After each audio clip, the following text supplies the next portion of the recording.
when it comes to selecting lessons and topics for lessons, there are different things that might move you in a certain direction. But I remember not too long ago, the motivation for this particular lesson came when I was just driving over there around my neighborhood in a parking lot, going to the store for some such thing. And I saw a car ahead of me with this bumper sticker or mirror sticker or whatever it was on the back of the car. And it reads, "I already know I'm going to hell. At this point, it's really go big or go home." And I just couldn't get that off my mind. I've seen things like this before, you have too. But, I thought this guy, first of all, he thought that was funny. Number one. And he thought, that's so funny, I've got to put it on my car and show everybody how irreverent I am. Because this is pure profanity. To take things that are set apart by God, even His punishments, and to mock them. And then you realize, He didn't make this. Somebody manufactures this and sells it to a market of people who say, yeah, I need one of those on my car too. We read about scoffers, mockers in the Scriptures. Well, this is in that line of things. There's far worse, I'm sure. But this is the irreverence all around us. And if we're not careful, it'll be an irreverence that will affect us. And when you see something like this, and just the flippancy with a subject as terrible as the subject of hell, you can't help but think of the contrast. The Lord was talking with His disciples, and He said to them, look, the best any disciple can hope for is to be treated like his master. And you know how people threaten me. And so he said to them, as Matthew and others record, it's enough for a disciple to be as his master and a servant as his Lord if they've called the master of the house Beelzebub, the prince of devils. How much more shall they call them of his household? And then he told them this. He said, fear them not, therefore. There's nothing covered that shall not be revealed, and hid that shall not be known. And what I tell you in the darkness, speak in the light. What you hear in the ear, you preach it from the housetops, and fear not them which kill the body, but are not able to kill the soul. But rather, fear Him who is able to destroy both soul and body in hell. Some people have no fear, no reverence. But Jesus would say the wise have a reverence and awe for God, including the wrath of God. I want to share a lesson with you on a biblical view of hell, of the end of the wicked.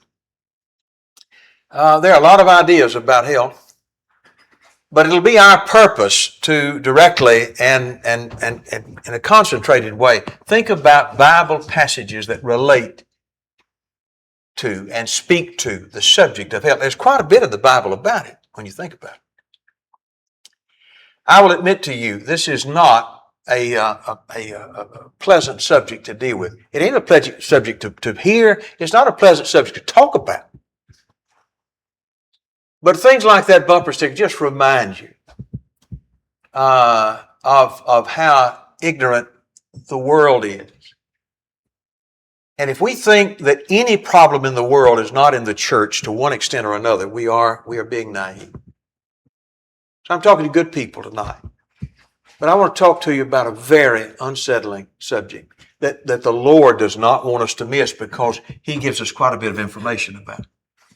I'm going to have some introductory things to say, but I want to concentrate on the Bible passages that deal with this subject so that I might, as hard as it is, hear that hard saying, take it to heart, and root it in my heart such that it will never be unrooted by the folly and foolishness of this world.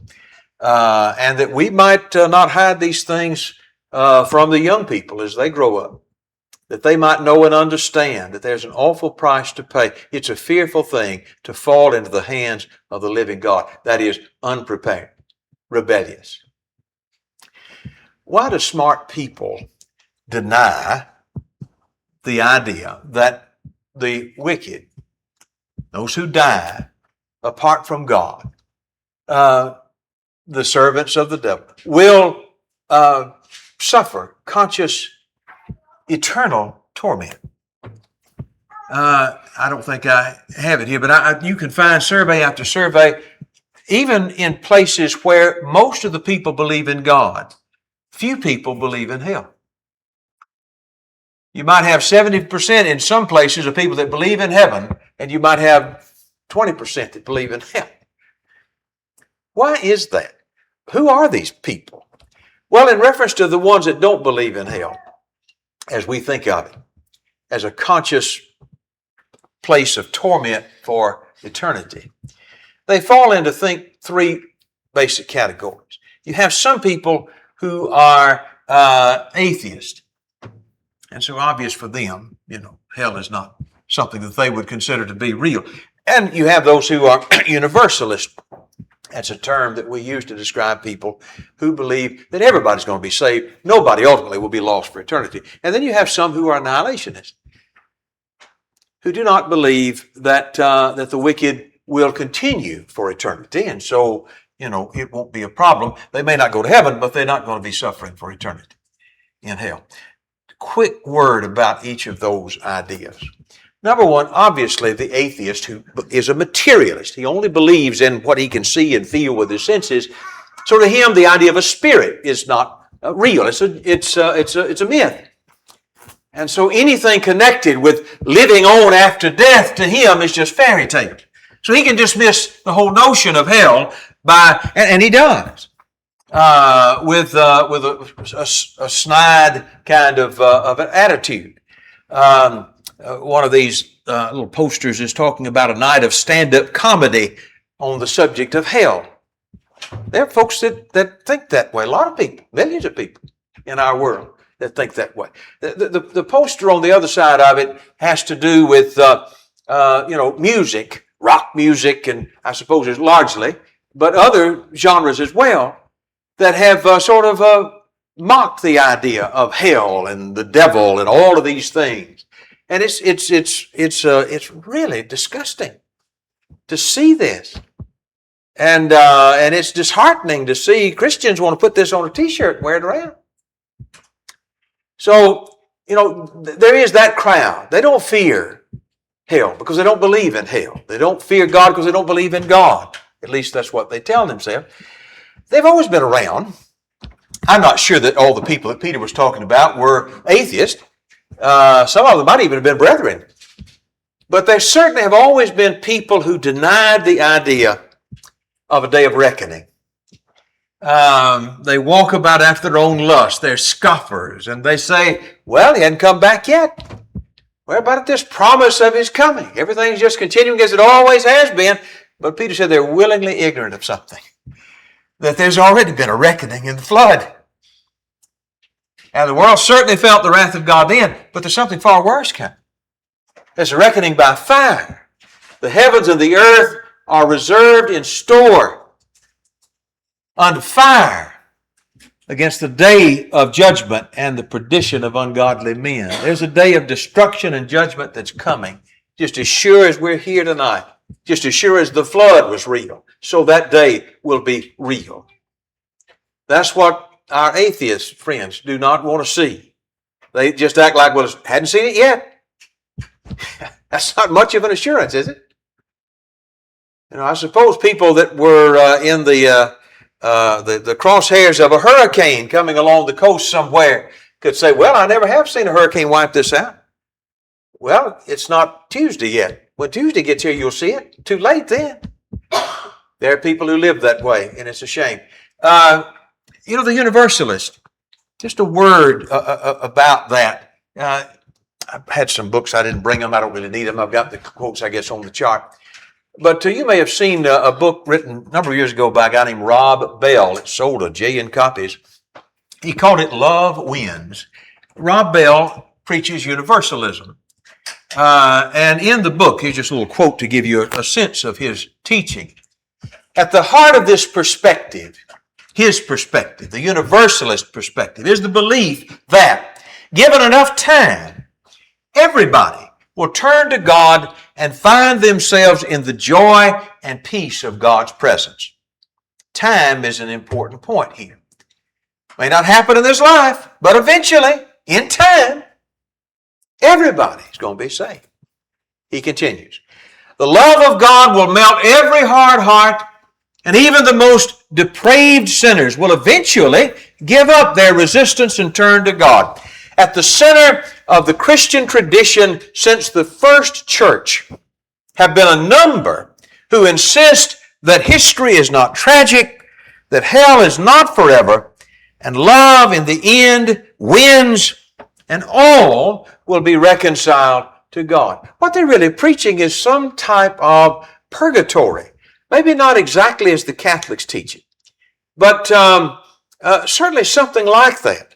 They believe that after a person dies, even if they die in sin, that they will go to some place where maybe the punishment will be such that it'll bring them around. That's really what hell is for in their mind. If there is such a thing as what we might call hell, it's really a rehabilitation center that will eventually move people away from the hopelessness and back to God.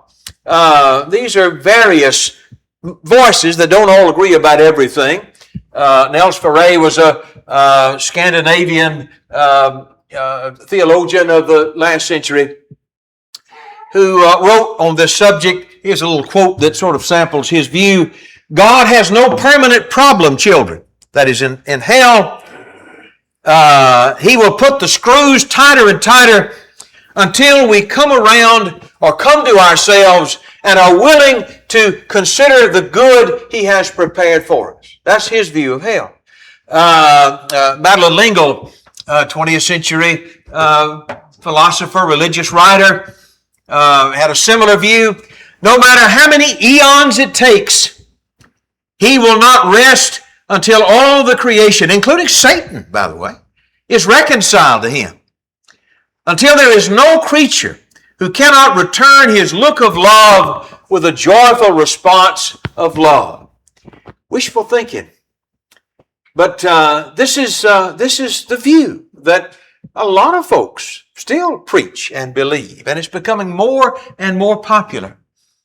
I think about what Paul wrote in 2 Corinthians 5 when he talked about how we must all appear before the judgment seat of Christ, that we have to receive what we've done, not in purgatory or in some realm beyond this life, but in the body, good or bad. And how that the Scripture consistently talks about life, then judgment. Not life, rebellion, death, then some punishment, then ultimately we'll all be reconciled. That's just wishful thinking, I suppose, but certainly not a biblical view. One of the points that needs to be made somewhere along the line is there's never an explanation from any of these people about what it is that's going to change the mind of a hardened sinner when he already now has all things that pertain to life and godliness. The whole argument, in addition to being unbiblical, really suggests the idea that God just hasn't given us enough to turn us in this life. We're going to need something beyond this life. Even though He said He gives us all things that we need, there's something about that that's critical of God. And certainly it suggests that God has not been honest about our faith. The other category we talked about, the universalist believes everybody's going to be saved. The annihilationists, as they're sometimes called, would admit there are some people who die rebels and they have no hope. But their point is they're not going to be in some hell suffering for eternity, because for the wicked, when they die and they're judged, then they just go out of existence. There are several keys to this view, without being technical, but just you're going to talk to folks. You may already have talked to people like this. And it's good to know where they're coming from, as best I can understand it. They're reasonable people. They're smart folks sometimes. But they have just missed it by a mile. And these are the kind of things that you'll find from those who believe this view. One is that they will use words like destruction, read words in the Bible like death, and they will interpret those to mean going out of existence. We'll talk about that in just a second. That's just not so.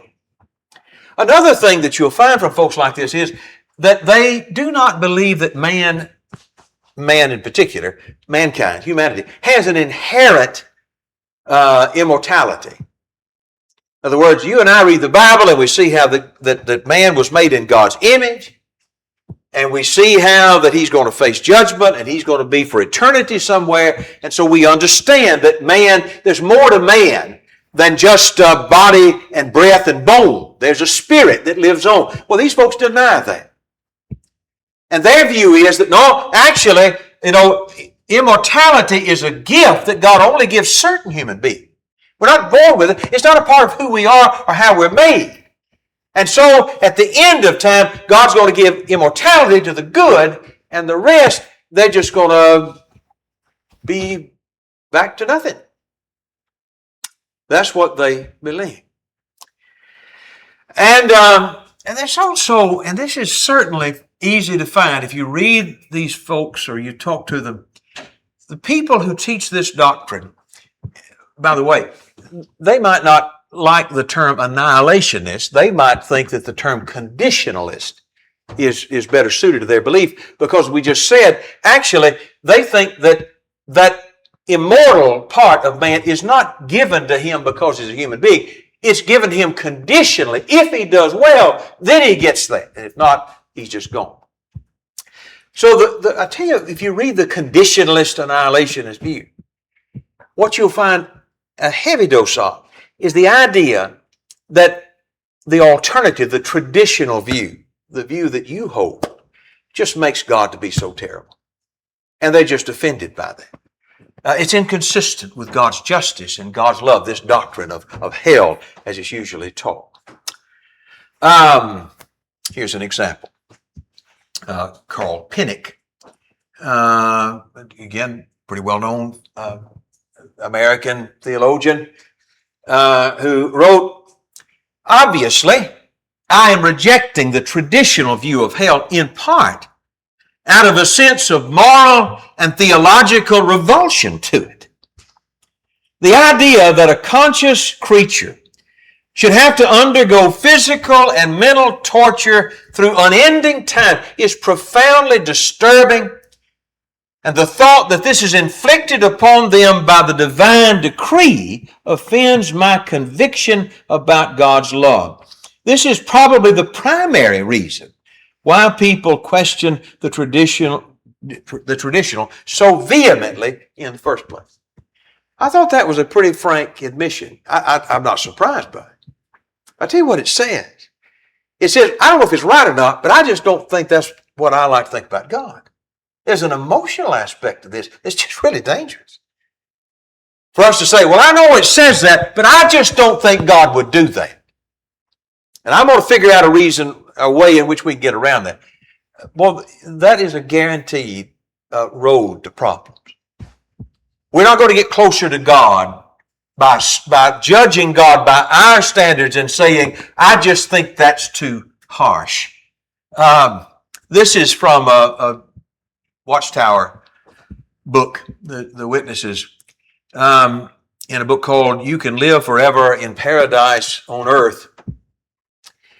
That's what they believe, by the way. They believe that the righteous will, except for 144,000, they go to heaven. The rest will be on a remade earth, and the wicked will be gone. Non-existent. So, in talking about that in this book, here's a quote. Think about this, the traditional view, as they describe it. The idea of roasting people in fire. Does it seem reasonable that He created, talking about God, created a fiery hell for those who do not serve Him? Would a loving God really torment people forever? To torment a person eternally because he did wrong on earth for a few years is contrary to justice. Now, I found that that kind of thing sort of sounds appealing to people when they first read it.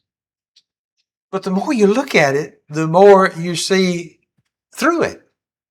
In the first place, just factually, when he says here that God would create a fiery hell for those who do not serve him, you've read the Bible enough to know that God did not create hell for people. There will be people in hell. But the Bible teaches that God will send some to hell, the hell that was made, prepared for the devil and his angels. That's who hell was made for. And men only go to hell because they just force God to send them there.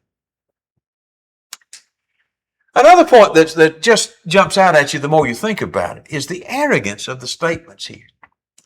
I don't think it's reasonable that God would punish men like this. And who's speaking? The guilty. The guilty guy says, imagine a court scene for a minute, just a human court. And here's a guy, and he's been charged with murder. And by the way, there's no doubt about it. He did it on national TV. Everybody saw him do it. Just cold-blooded murder. And the judge sentences him to, let's just say, sentences him to life. And he stands up and he says, look, I just don't think that's reasonable. Okay, well, I'm sure you don't. But I'm not sure your sense of what's reasonable, being the guilty guy, is what's going to lead this discussion. And this is another thing, too. You read this from smart people. You read it from the witnesses and from all these other annihilationist conditions. They will say things like, I just can't understand how God could punish someone for eternity for just a few years or even a lifetime of rebellion. That just doesn't seem fair to me. As if the time it took to do the evil can decide the length of time of punishment. Now, the more you think about that, the more you see how foolish that is. Let's take our case. Here's our murderer again. And he says, Judge, I just don't understand why I have to spend a lifetime in prison. I killed everybody in the house in 15 minutes. Looks to me like, that's just not real. Anybody can see through that. And we also understand the problem. The problem with this murderer in our illustration is he has no clue about the wickedness of his action. He's not faced up to his guilt. This is a fellow named Morgan who wrote from a very different perspective. And I'll share this with you because I just think it's good, and I think he makes a good point. Because sin is against God, he writes, and God is infinitely worthy of obedience, sin merits an infinite punishment. That's right. And people who argue otherwise just don't understand how tall God is, how pure he is, how great he is. And they show that, just like that murderer in our illustration, shows no concept of the evil that he's done, complaining about his sentence. Back to Mr. Morgan. This God-centered view of divine justice and human sin stands in stark contrast to that of the contemporary conditionalist. Exactly. These people who make the conditionalist arguments about this being unfair do it from the standpoint of the guilty and the unrepentant instead of from the standpoint of the holy God. They seem to measure the appropriate punishment for sin as it relates to humanity rather than evaluating it in light of God's holiness. We humans will always tend to underestimate the sinfulness of sin. Yes. And when you hear these folks talk, don't ever please forget that. This is not a godly view from the conditionalist. And when you look at it from God's point of view, and when you begin to try to understand the wickedness of sin, then we don't complain anymore about how we just think hell's too mean. 2 Thessalonians chapter 1 is a great remedy to that. Paul is writing to a young church who had suffered persecution for their newfound faith.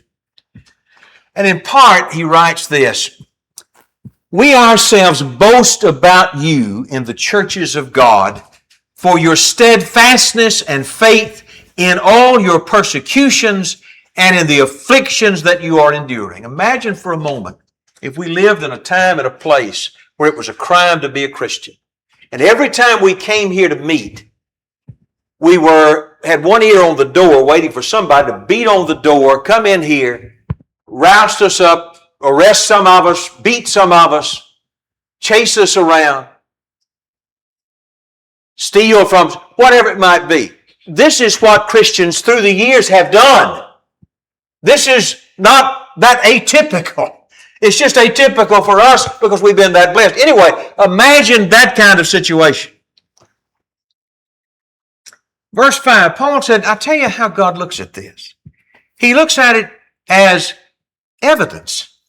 That's the word he used. This is evidence.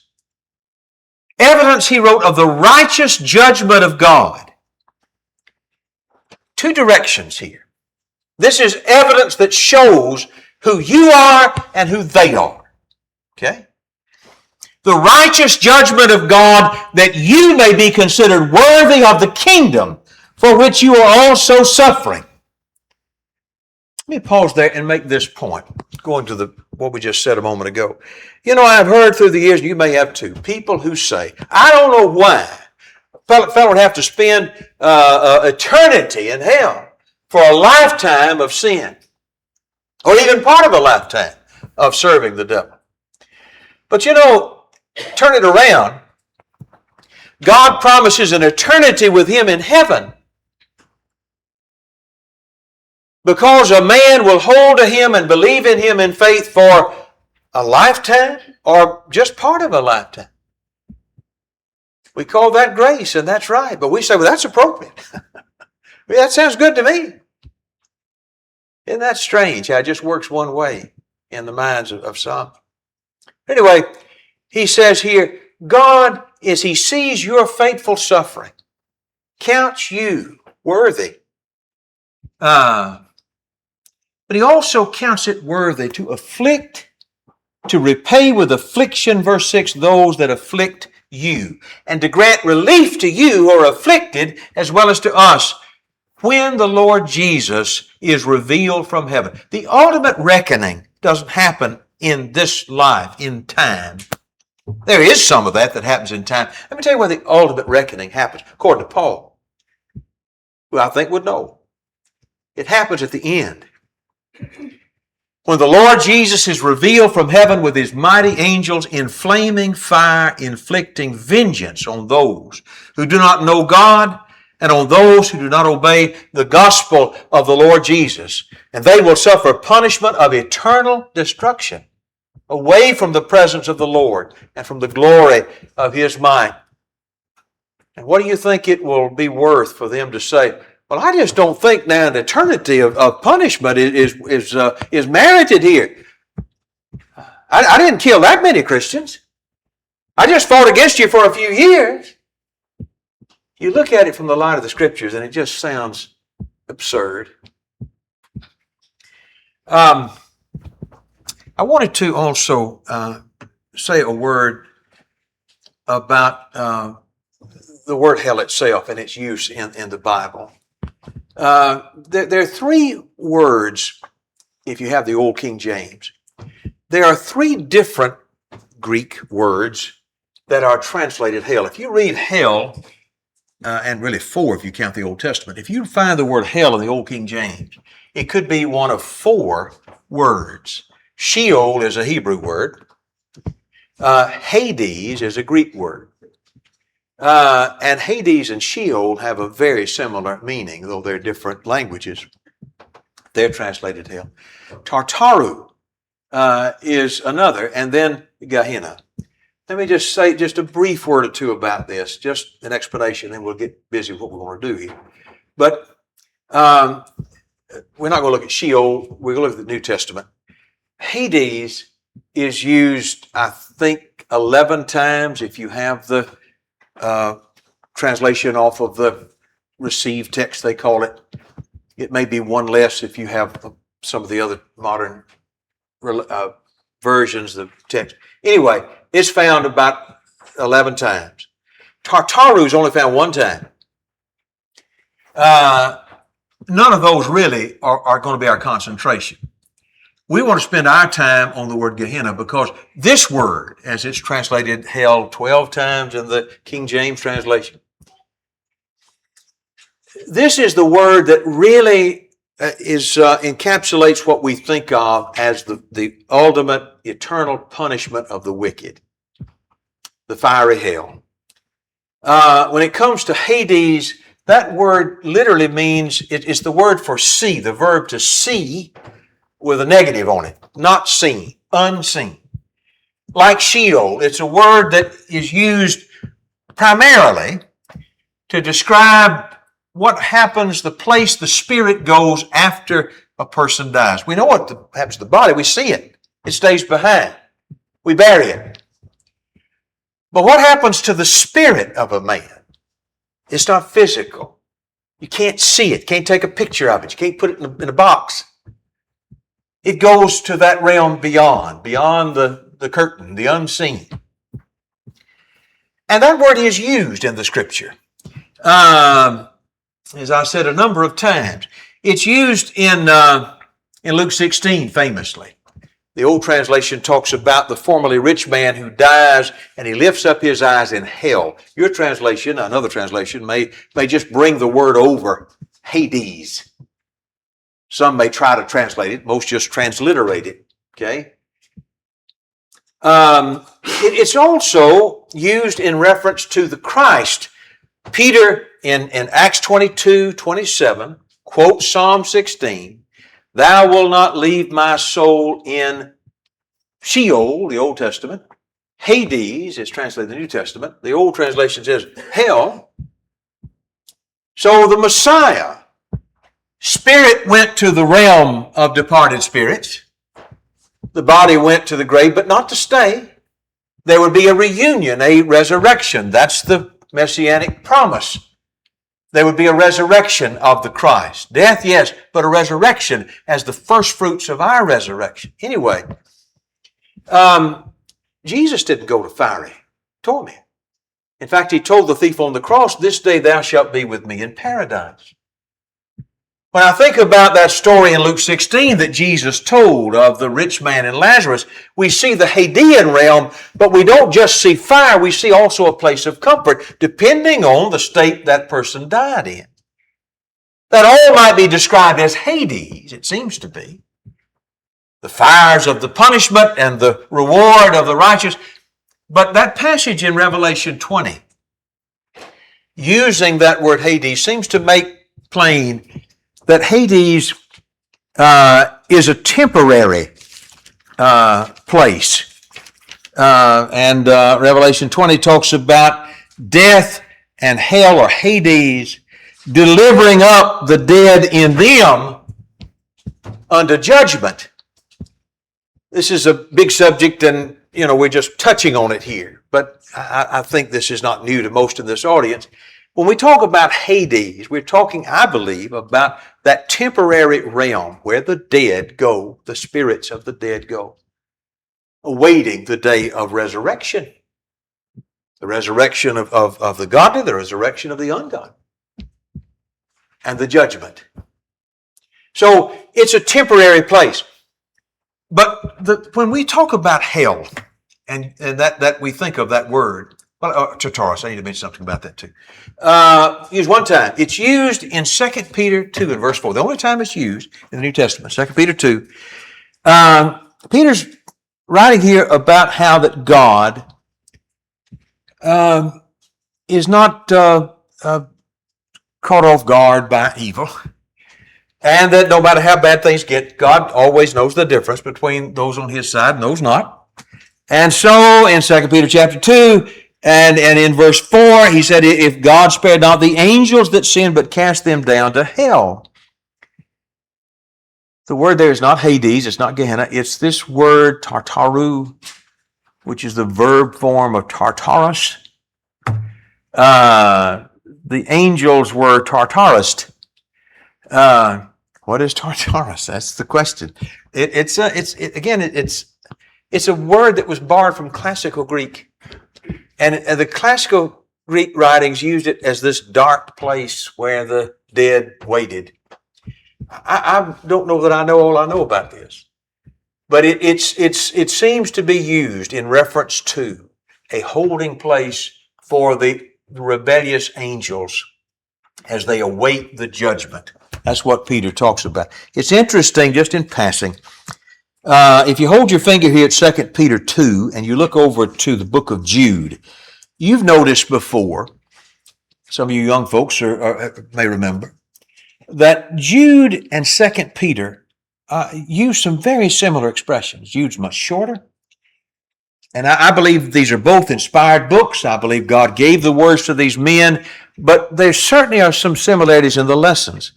In fact, in Jude, the 6th verse, it's a very similar point that he's making here.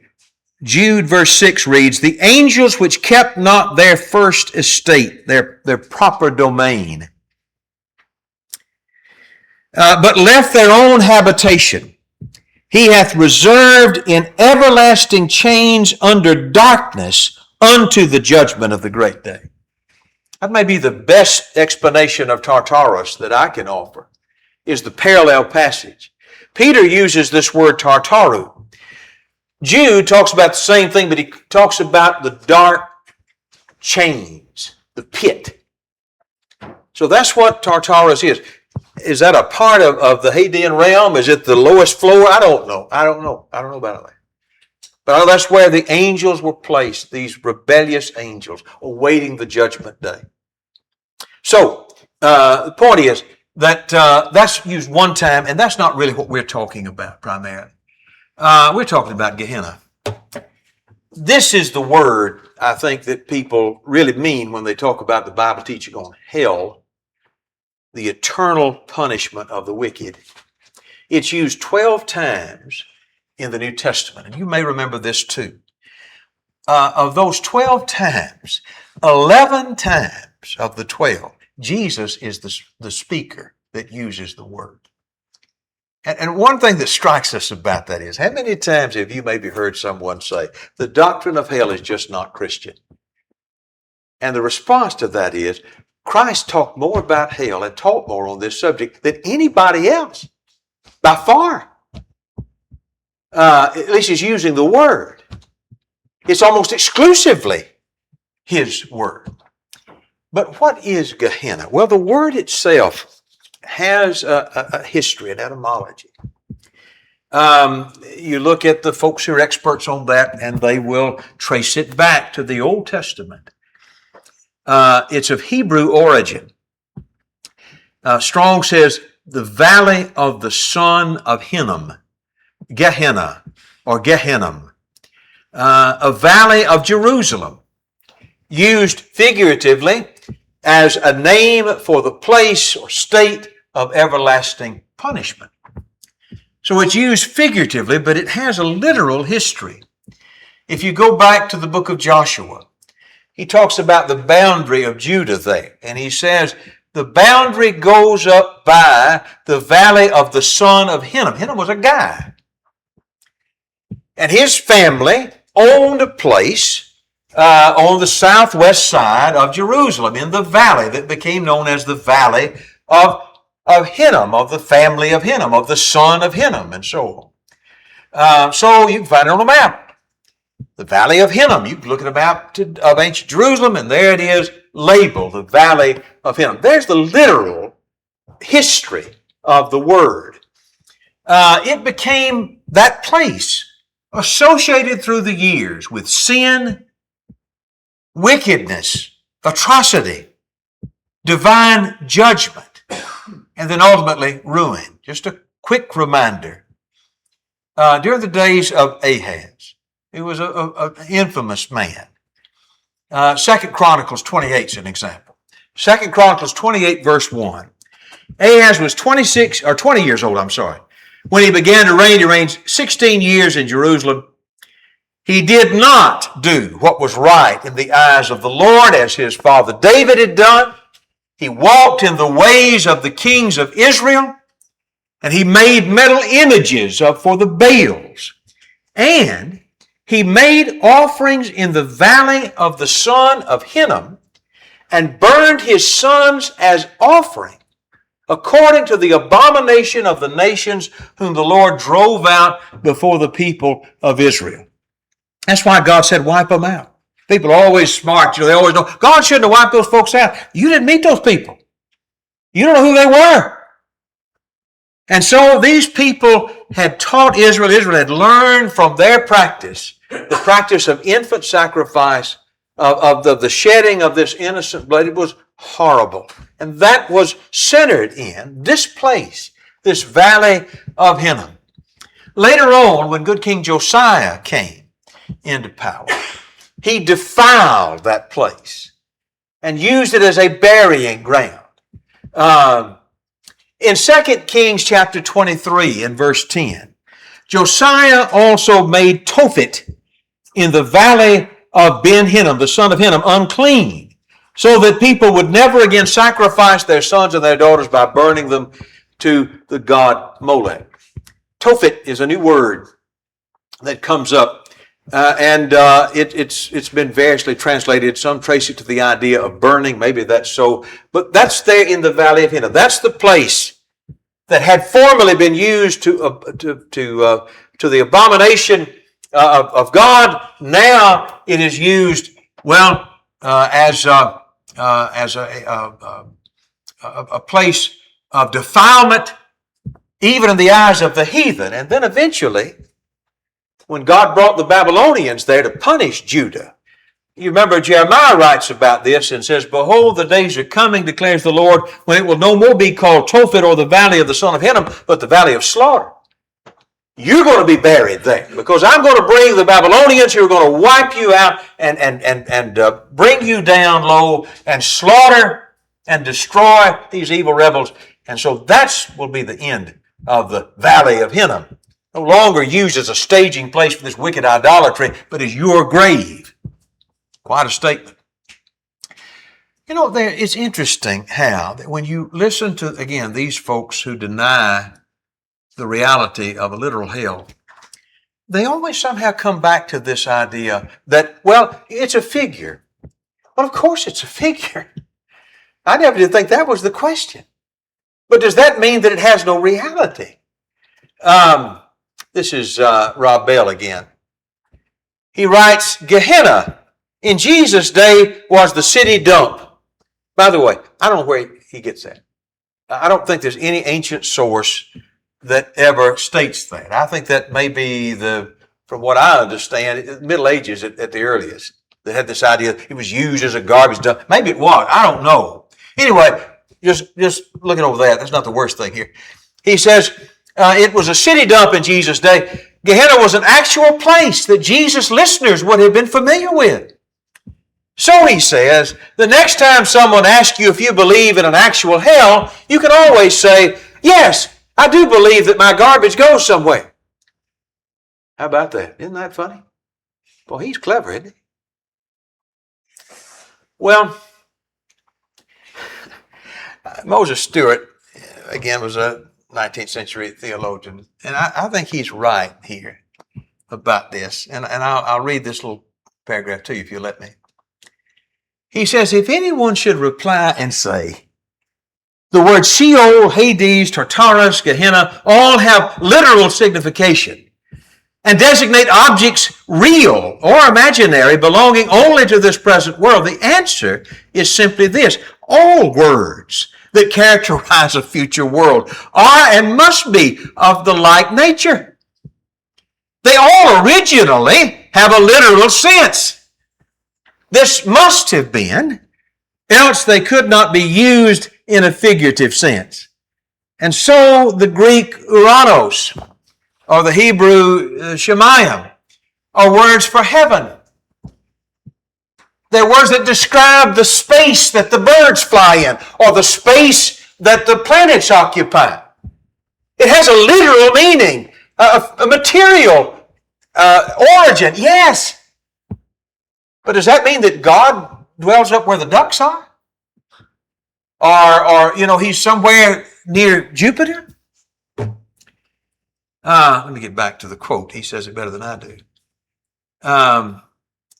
They do not often designate the place where God dwells. Or do they not often, he says? Designate the place where God dwells? Of course they do. Of course they do. Paradise, another great example. The word paradise is I understand, a Persian word brought over into Hebrew and then in Greek and so on. And it was used by the Persians to describe a garden. So when Jesus said, "This day thou shalt be with me in paradise," was he talking about a garden in Persia? There are paradises in Persia. Who reasons that way? Or Mount Zion, and other examples that could be given. There's a literal history, but it's not used of a place outside Jerusalem. It's used to describe a place where the spirits of men who departed this life will be and be punished for eternity. James is the one exception to the idea of Jesus is the only speaker in the New Testament that uses the word Gehenna. You remember that. And James writes, "The tongue is a fire, a world of iniquity. So the tongue is the tongue among our members, that it defileth the whole body, and is set on fire, sets on fire, I should read, the course of nature, and it is set on fire by hell." I guess a question would be, according to Mr. Bell, is James saying that our tongue is set on fire by a garbage dump near Jerusalem? I don't think anybody thinks that. I think anybody ought to know better than that. And by the way, this is a warning to teachers to use their tongue properly. That's really appropriate in this subject. So, again, not to belabor the point, but we'll close with this. In using the figurative language to describe spiritual reality, not losing meaning because there was a physical place, Gehenna, not ignoring the lessons that are taught about a spiritual reality because it's based on a figure that is physical. Mr. Ferguson writes, and I think says well, metaphors are used precisely in order to describe realities greater than themselves. Yes. Hell itself is not metaphorical, but real. Yes. These vivid metaphors point to a reality more awful than themselves. Indeed, terrible beyond mere words. Hence, metaphor rather than prosaic language is required. God is talking to us about the eternal reward and the eternal punishment, a spiritual reality to people who all we know is physical. And though we believe that we are made up of spirit, soul, and body, we have never seen a spirit. So God uses what we can understand to give us what we need to understand that which is to come. What would we expect? And how foolish it is to quibble about words and to try to deny the lessons that God teaches in this regard. What I want to do next, Lord willing, is I want to think with you about Jesus' use of the word Gehenna. We've hopefully laid down a good idea about what that word is about. But how does Jesus use it? And let's let the Lord tell us about this subject. You know, it's not about Wes's idea or Mr. Bell's idea or anybody else's, or what I think or what I like or what I don't like. What counts on any subject is what does God say? And in looking at what he says, I think we can learn some essential lessons that I hope will help me in a practical way, day by day by day. Let me say this. I didn't get as far, Joel, as I thought I would. But let me say this.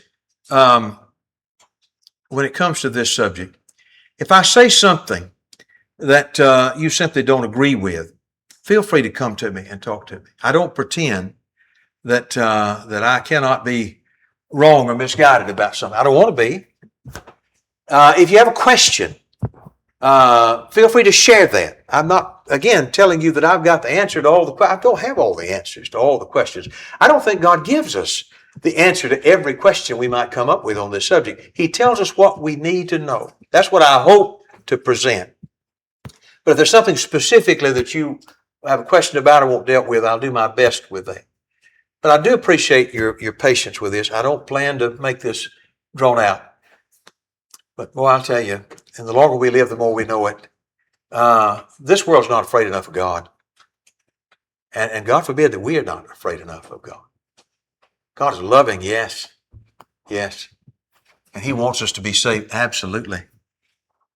But a sane man understands the importance of the fear of God. And reading the words of Jesus on this subject, I think, will help us greatly to have a proper perspective along that line. Is that showing up there, Joel? Okay. Wonderful story of love. You know, the wonderful story of love is that Jesus came to die, to take away my guilt so that I wouldn't have to be punished in a terrible place. The place that it's due, my sin and my rebellion.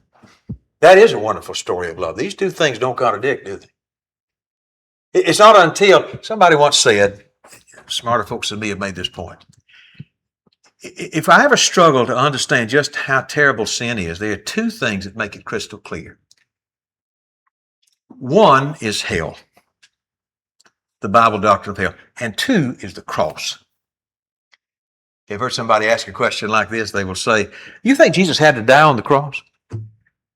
I mean, you think it was really necessary? Do you think that the Father would send His Son to die on the cross if it wasn't necessary? Well, just to ask that question is to answer it. Yes. But that says everything about how terrible sin is. I can sort of, just shrug my shoulders and say, oh, well, just forgive. But for a holy God to forgive the wickedness of sin, it took a price to be paid, and Jesus paid that price for me because I couldn't pay it for myself. That's the wonderful love of God. And the fact that I might be lost anyway is an indescribable insult to God. And it's the most ridiculous, absolutely absurd shame on me. Don't let that be our story. Obey the gospel. Come to Jesus. Be baptized into Christ. As a child of God, if we're not serving Him, number one, we're not living for Him every moment, every day, that needs to change. If we've shamed Him in some way, if we just have not given Him what He deserves, make that right with Him. If there's some way we can help you, let us know right now as we stand